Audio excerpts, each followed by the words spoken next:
चिराईगांव block प्रमुख अभिषेक सिंह चंचल ने कहा, प्रधानमंत्री नरेंद्र मोदी के नेतृत्व में केंद्र में तीसरी बार एनडीए की सरकार बनने जा रही। उन्होंने कहा कि पीएम मोदी को एनडीए संसदीय दल का नेता चुना गया।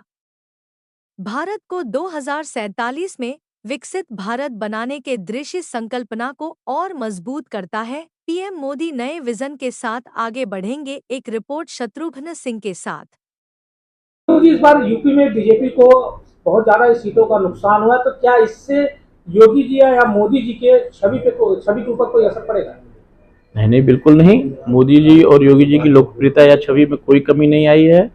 और क्योंकि भले ही सीट कम आ गई हो, पर कहीं से भी हमारा वोट परसेंटेज भाजपा का कम नहीं हुआ है, और बल्कि कुछ बढ़ा ही है मेरे जानकारी में। और एक बात मैं आपको बताना चाहता हूं कि हम लोग 63 सीटें, पूरे इंडिया में 63 लोकसभा सीटें ऐसी हैं जो मात्र 1% वोट की कमी से चुनाव हारे हैं। मात्र 1% की चुनाव की कमी से हारे हैं। और इसका बड़ा कारण ये हो सकता है कि 1% वोट बहुत बड़ा वोट नहीं होता है, मार्जिन। इसका एक कई कारण हो सकते हैं, लेकिन एक कारण मेरी नजर में यह है कि जो चुनाव के जो टाइम थे, 19 अप्रैल से पहला चरण का चुनाव शुरू हुआ और 1 जून तक चला। ये छुट्टियों का समय था और काफी हमारे देश में जो है मौसम बहुत गर्म रहता है। इस दौरान कुछ वोट हमारे ठीक से पोल नहीं हो पाए हैं।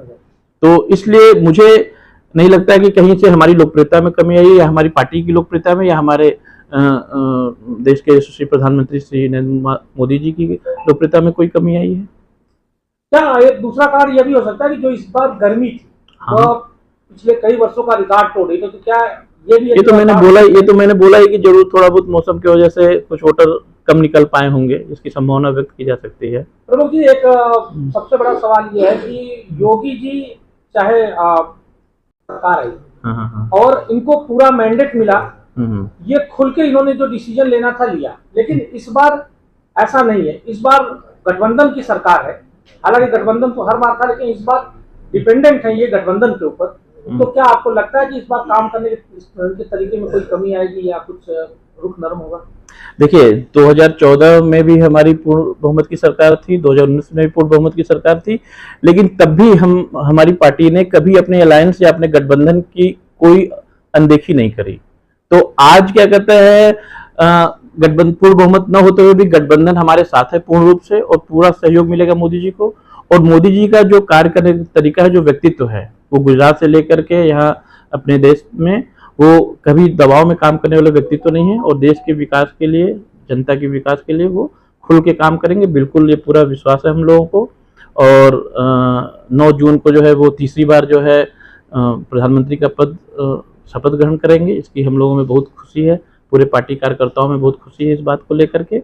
हाँ, अगले क्योंकि 2027 में यहाँ का राज्यसभा चुनाव भी होना है, तो क्या लगता है कि इस बार की जो तैयारी होगी ये इस बार से बेहतर होगी, या ऐसा ही कुछ देखने को मिलेगा? नहीं, आपको मैं बता दूं कि हम लोग थोड़े कम वोट इस बार जरूर पड़े, इस बात से नहीं हम लोग नकार सकते हैं। लेकिन इस रिजल्ट से जनता में जो दुख है, लोगों के घरों में जो दुख है, उसका जो गलती हुई है कुछ लोगों से, उसको लोग जो है अपनी गलती को सुधारने के लिए एकदम से तत्पर हैं, एकदम उतावले हैं कि अगर आज लोकसभा का चुनाव हो तो जो कमियां रह गई हैं ना, वो सब पूरी हो जाएंगी। लेकिन अब 2027 की बात कर रहे हैं, तो मैं सच्चाई बता रहा हूं कि जो कमियां रह गई थी वो आपको 2027 में पूरी होते दिखाई देगी। फिर से हम लोग क्लियर मैंडेट में उत्तर प्रदेश में भाजपा की सरकार बनाएंगे।